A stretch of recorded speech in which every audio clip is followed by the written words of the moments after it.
Right now, it's time for Couch Candy with your host, Jen Candy.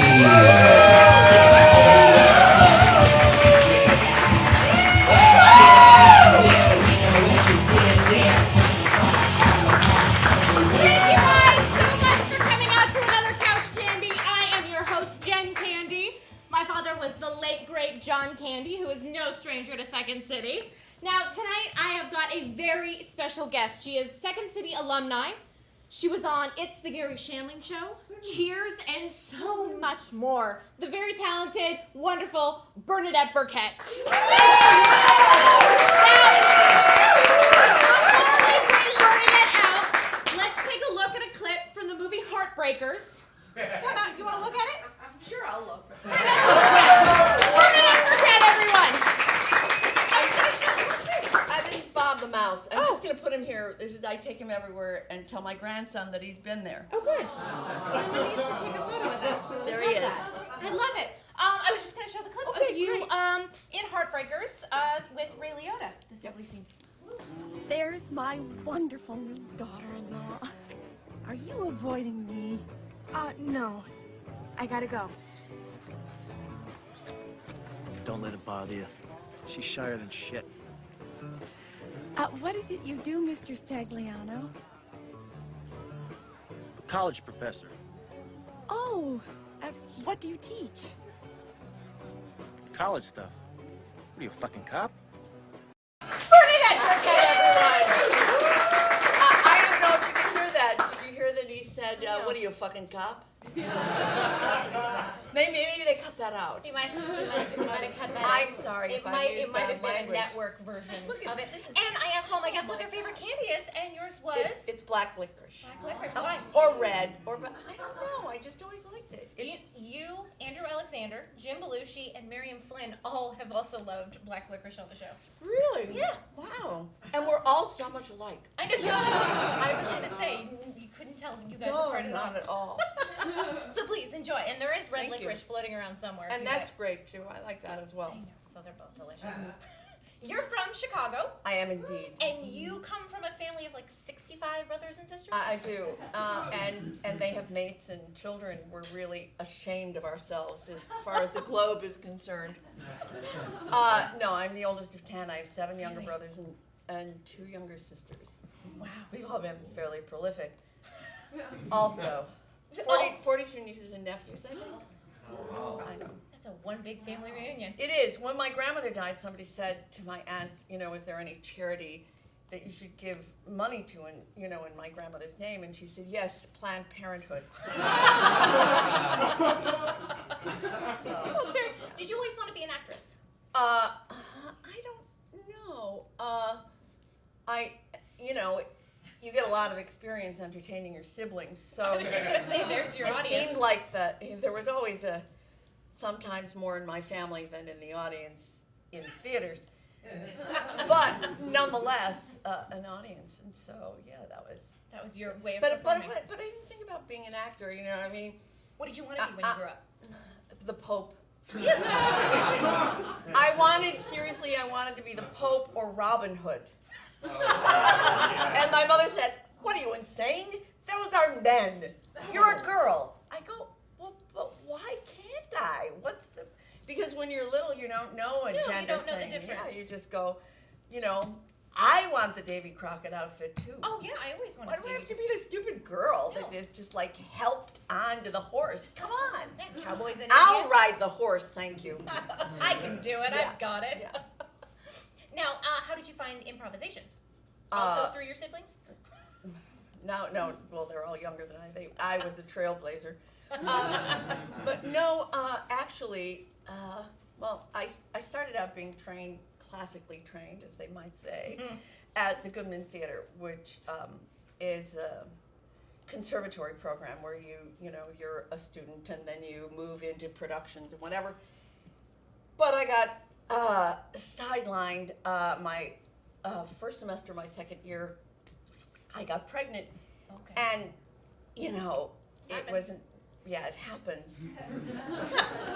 God knows, and it sort of Took you a different path. Yeah, sidelined me for a bit. But then, and then I had another child, and I was out trying to get back into trying to get a job that I felt was something I could do. For a long time, or just in general, or something you whatever, could just do. something I could do. And so I guess I was working in advertising, working as a rep in advertising, because I was trying to get work, and I met this photographer who asked me to be his rep and blah, blah, blah. But anyway, through that, I met Bern Piven. Okay.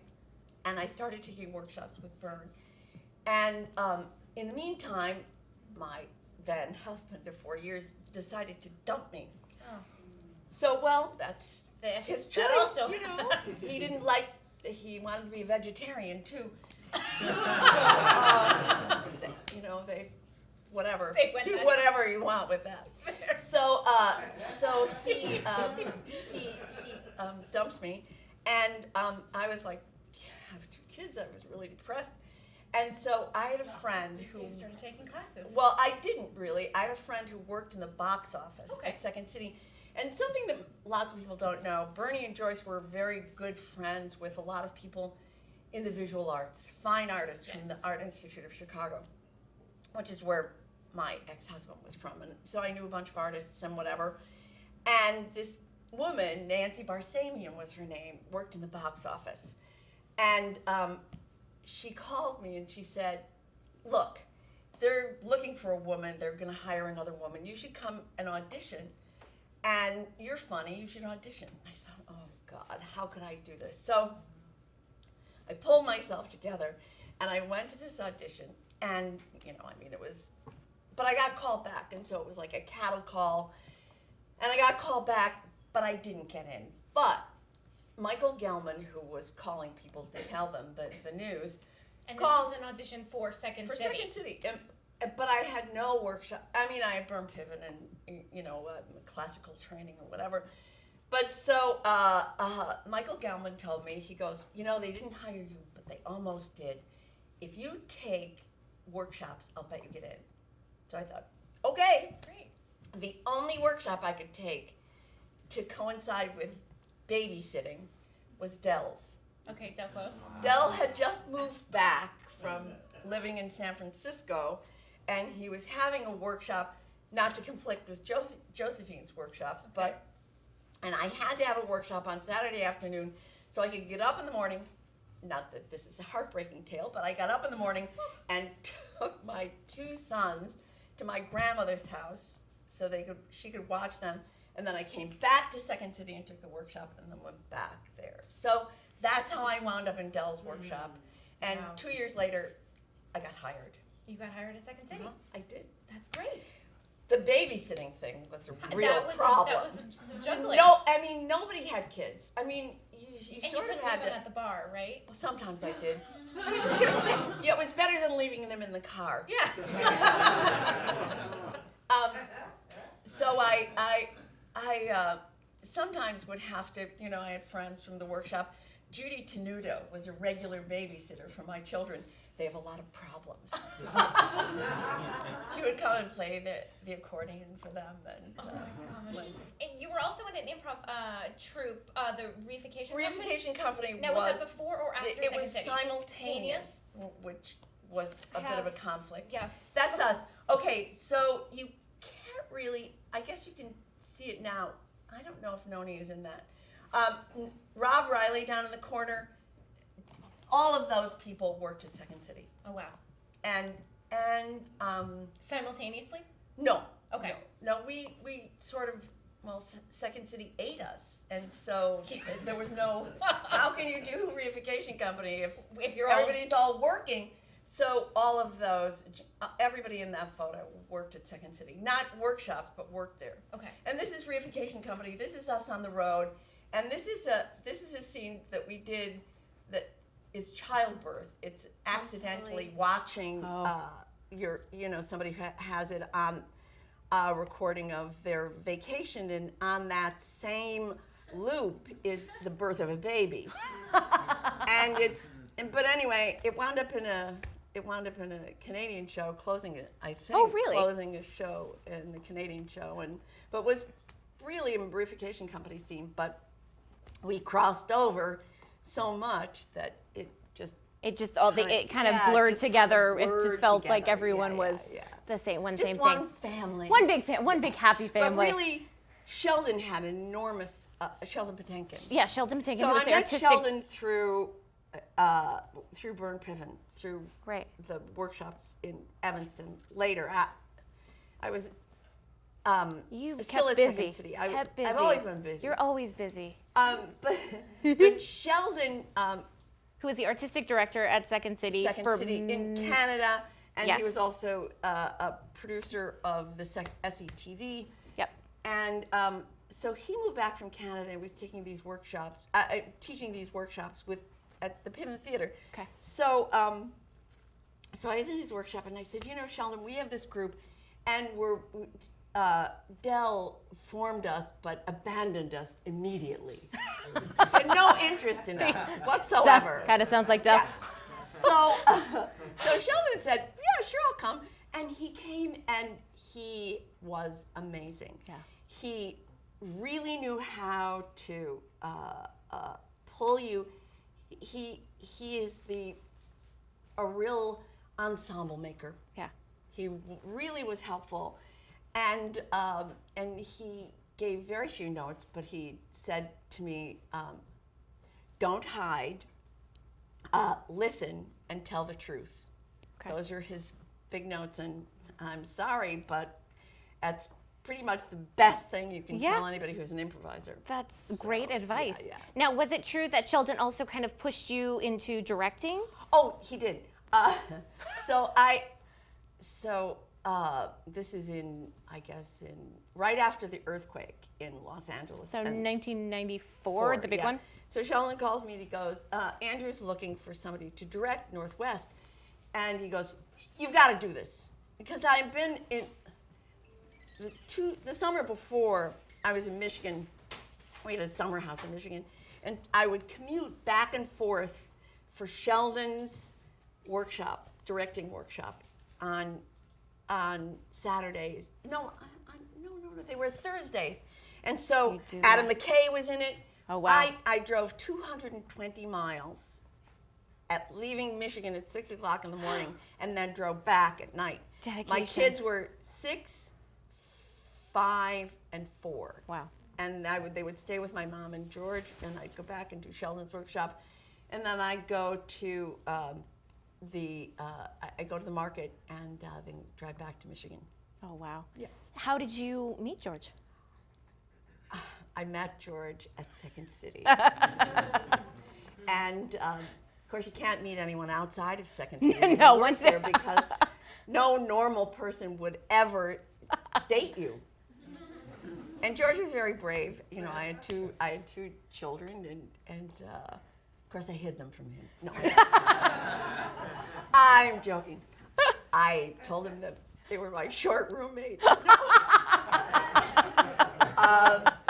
But George and George and Joel and Danny Breen were roommates. Oh, wow. They lived in this apartment in Chicago that was lovingly referred to as the Energy Center because no one ever rose before 2 o'clock in the afternoon. And so when George and I were like, there was a lot of chemistry. And we would be on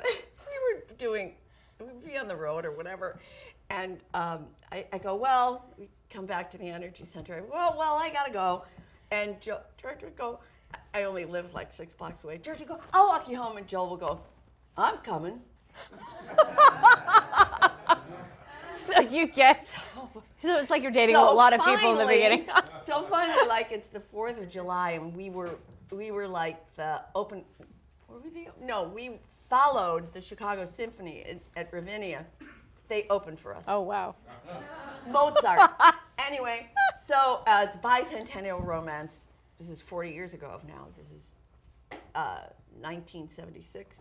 So finally, Joel is playing Pong with Larry Coven at 2350 Club so George can walk me home, and we've been together ever since. Oh my gosh.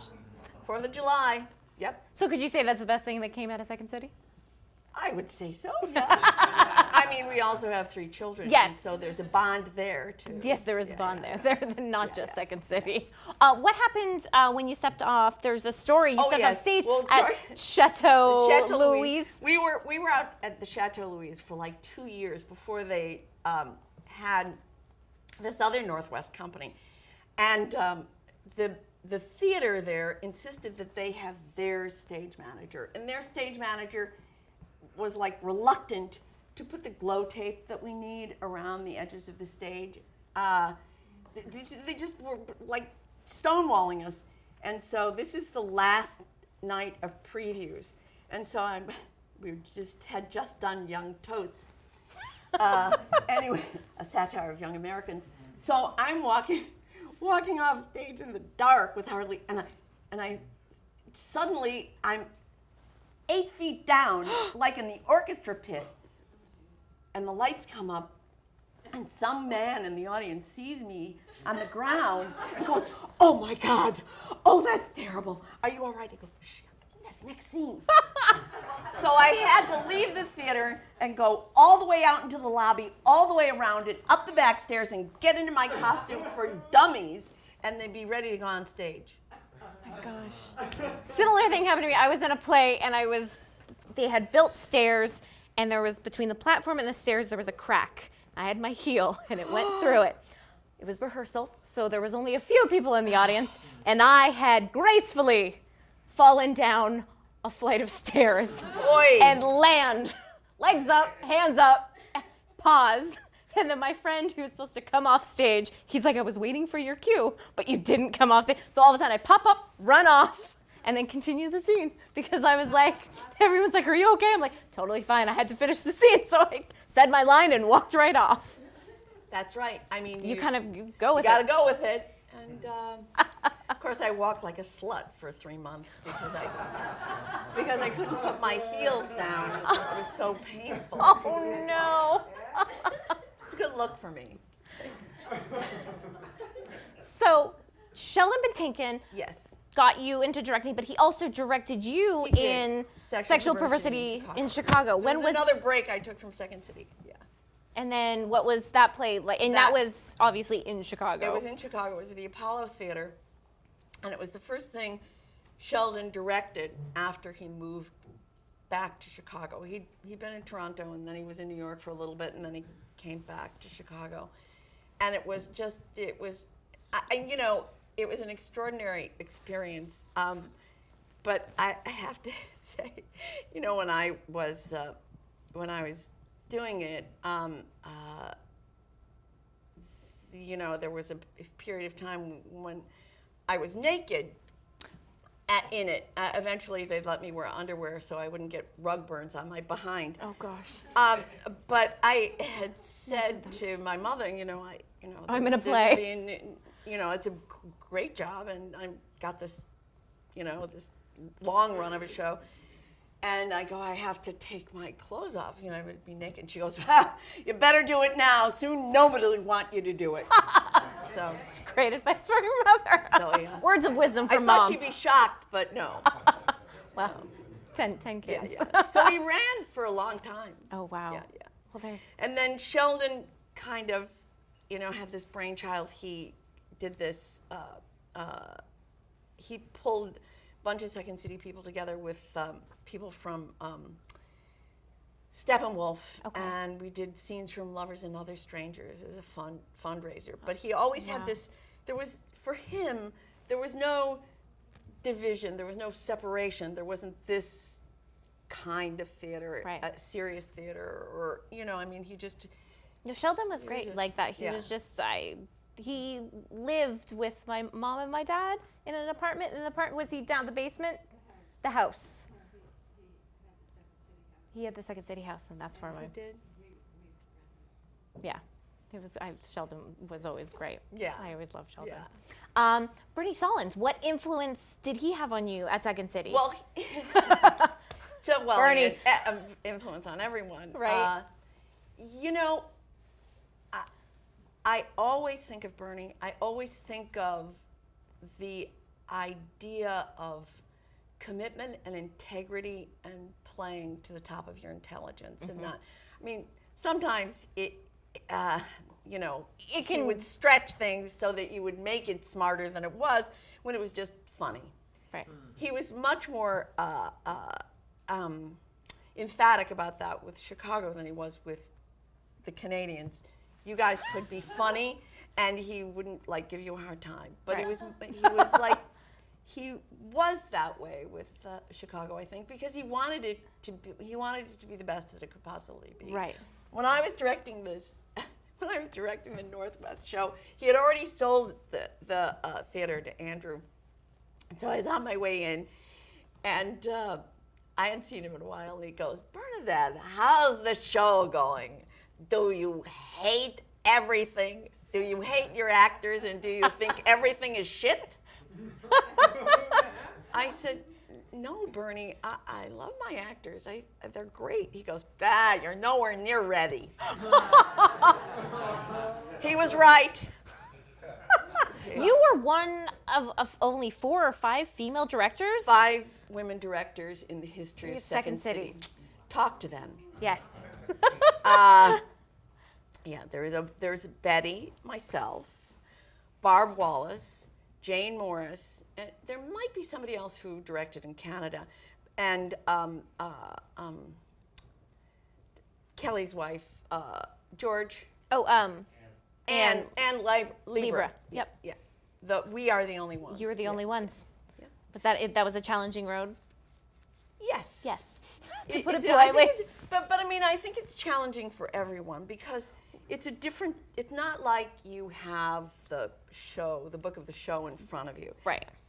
You're dealing with the most creative people and the funniest hybrids from their families, from their circle of friends. Mm-hmm. These are people who wind up working together. And you're kind of like the grown-up and the coordinating force. And that doesn't always, it's Right. not always easy. Certainly not always easy. Luckily, I had, Sheldon was my mentor, and he would come. And my friends Rob Riley and Dominic Busey, who were with me with Reification Company, were like, gave really good notes about the music in particular, which is, I'm clueless about. And so I That's just hard. knew Music is hard. where we wanted to go. And so was Jim Cordy, who's a director in Right. Chicago, who's a wonderful guy. But it is where I met Pat Finn and Dave Keckner, Renee Albert, Jen Estlin, and Matt Dwyer. Yep. You don't have to prompt me. I'll just move my mouth and George will talk. Anyway, and George was getting ready to do the show on CBS, and the whole time I'm seeing Pat, I'm thinking, he's from the North Side, but he was so much like George, and he was like the missing link, the missing Wendt brother. And George was getting ready to do the show, and I said, "You have to see Pat Finn. He's perfect to play your brother. He's just perfect." And so George brought Peter Tolan, who was one of the producers of the show, and they came and pulled Pat out. Oh, wow. And I'm Ryan Finn's godmother. So there. Fairy godmother. Yeah. There you go. Well, I would always say to his kids when they were little, because they were like my surrogate grandkids, I would say, "You have a godmother, but I'm your comedy godmother." And George is your comedy godfather. So I love it. yeah. When did you move to Los Angeles? I got a pilot Okay. in at the end of September in 1979, and NBC brought me to Los Angeles in October of '79. So the show is called The Show Must Go On. It did once, I think. And It at least showed. In the show, it was Rick Overton was in it. It was his first pilot as well. Wow. And so was Wendy Goldman, who was also in Lemmings. And let's see, who else that you would know? I don't know. Gilbert Gottfried, too, I think. I did like 4 pilots with him. But That's what brought you got out to me LA. here. And it was supposed to be a live, it was NBC, it was supposed to be a live show, Okay. like Saturday Night Live, only prime time. Okay. So it was not as edgy, if you could imagine. But right. we worked together to be like an ensemble for like 6 weeks. And so we did 2 weekend shows at what is now, it's not the Wiltern, it's the Wilshire Theater in Beverly Hills. Okay. So live shows, live audiences, and then they pulled out whatever they wanted out of both of those weekends. Nothing happened with the show, but people came and I got agents and they said, you better get out here right away. So Packed up. So I got these agents, and so I looked for a place to rent, and I asked my mother and George to forge my check from the pilot, so that the Bill's check would Yep. the check, the last month and security Oh, deposit right. would clear, and so I got, and then like time passed, and I get back to LA. Back to Chicago, and I say to George, so you did, and he goes, oh, we couldn't do it. No one could forge your signature. I go, oh. So the check bounces, and I have to come back out and find another place to live, which is, thank God. I don't know what I would have done with 2 kids above like Hollywood Boulevard. It was just like transients and prostitutes and things like that. Nothing much has Our changed. neighborhood in Chicago was like that. I didn't need another one like Right. that. So I had to come back and rent another one. And then while I was here looking for another place, Oh no. there was a fire in our apartment in Chicago. So I had to move anyway. And then I found this place through friends that I had here. So I've lived in Studio City in the exact same neighborhood for 31 years. Oh wow.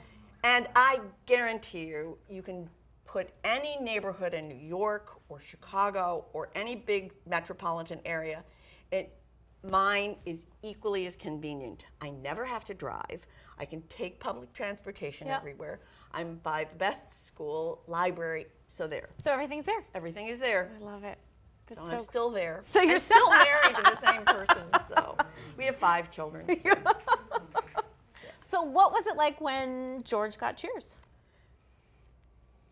Well, it's crazy because both of us were like working right away, and he had already done this other show, and they just asked him to be a guest on Cheers, and his agents went, oh, well, it's just a guest, I don't know, and he goes, I think I want to do it.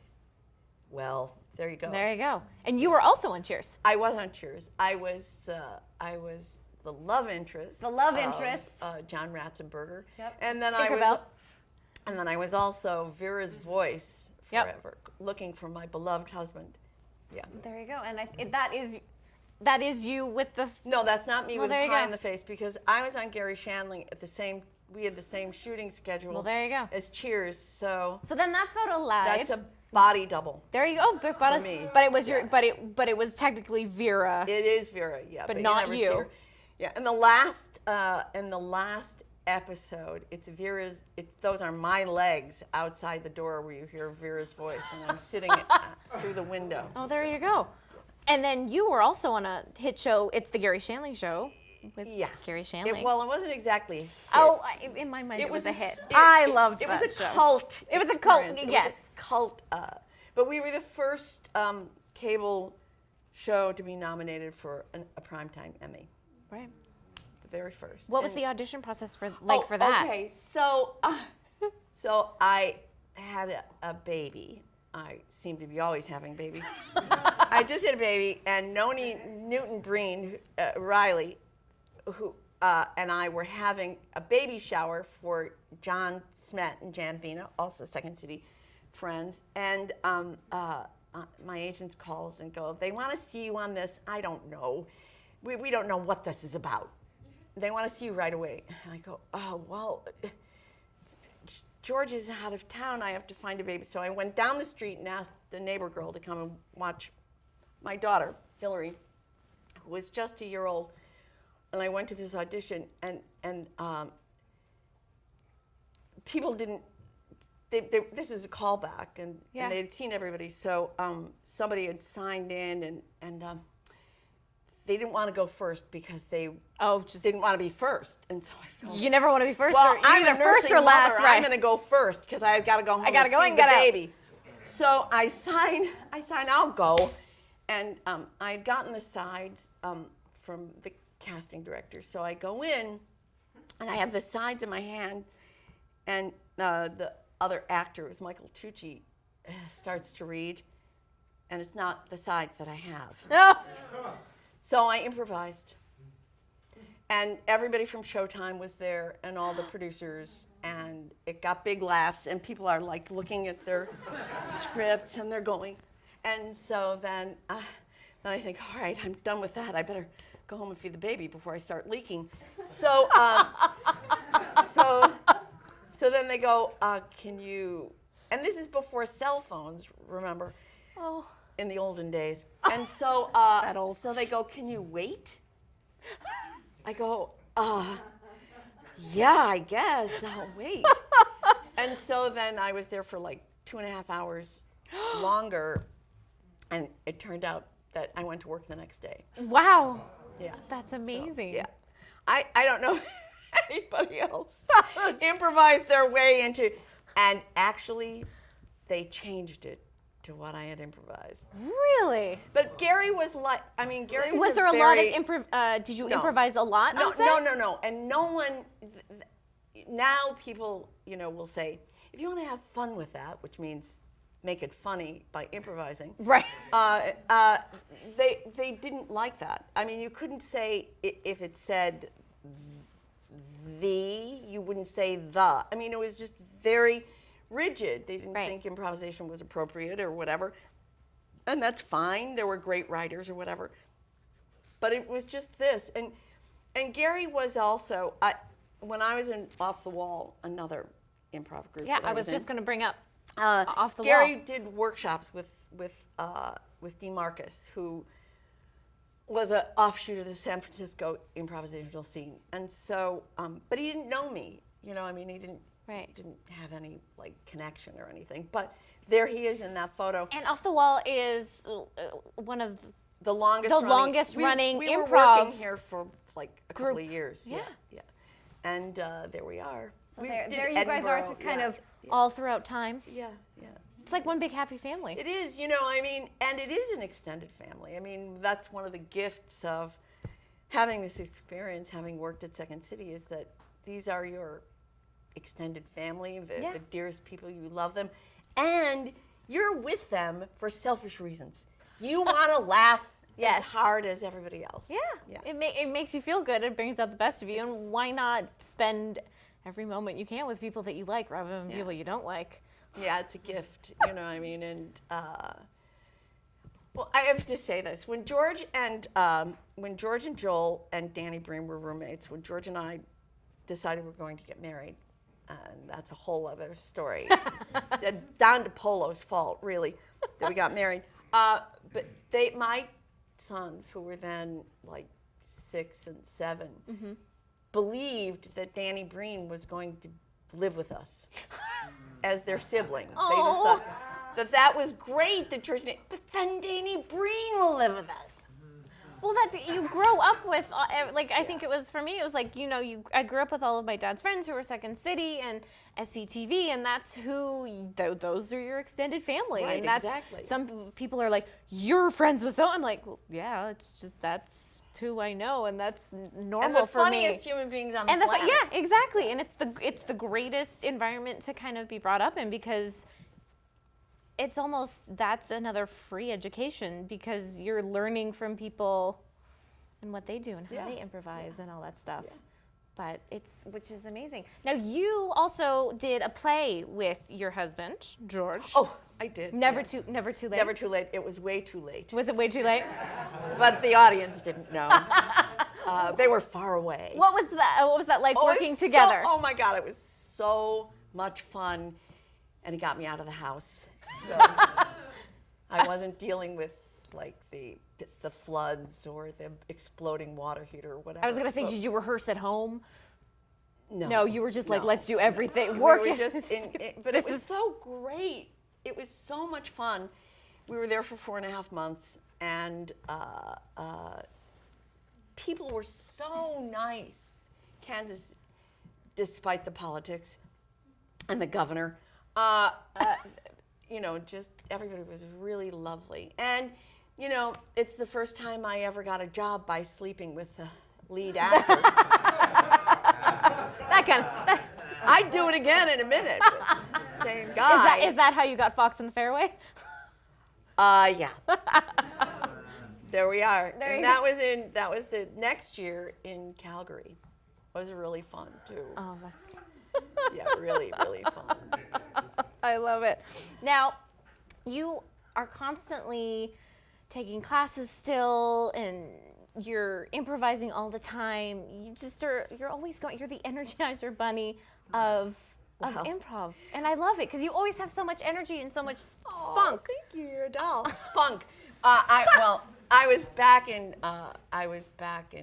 college. I went after I got back from directing the Second City show in Chicago. I just thought, my acting career as an older woman in Hollywood is a bit wanting. So I went back to school. I started taking classes, and but I didn't tell anyone. I came home from school. One class was Tuesdays and Thursday mornings at 9:20 to 10:45 or whatever. Morning person, yeah. So I'm coming home, and my mother lived with me at the time, and I walked in, she goes, "Where have you been?" "I know you're not going to the gym because you don't come home all sweaty. Are you having an affair?" I go, "No, I'm in school." She goes, "Oh my God, what are you thinking? Isn't there enough homework in this insane house without you doing homework too?" Oh, wow. But anyway, so I went back to school and got your degree. I did. Did you get a second degree as I well? didn't, because luckily, every time I register for classes, I get a job. So, good. So that's my lucky charm. So. Oh my gosh. You did a sketch with Brian Gallivan in Sassy Gay Friend, which I actually have that clip. Great Expectations, where, let's see if you can see a little product placement that was in this. Right, yeah, I think it's the first commercial. I think it's the first commercial. And only maybe. That I is don't true. know. Let's take a look. About it, don't you? Well, I have been in a rut, and I've been so cruel. You have been a total Dickens character. But you can try something new. Speaking of which, what are you drinking? Well, it was what I was drinking when he left me. FTS. What S? Make it your way with Mio. Flip it, tip it, sip it. That's good. What is it called? Mio. Mio? Mio. Mio? Mio. Why do we keep repeating it? Because they're paying me. I've taken control of my beverage and my life. Okay, they're paying me, not you. So calm down. She's a stupid bitch.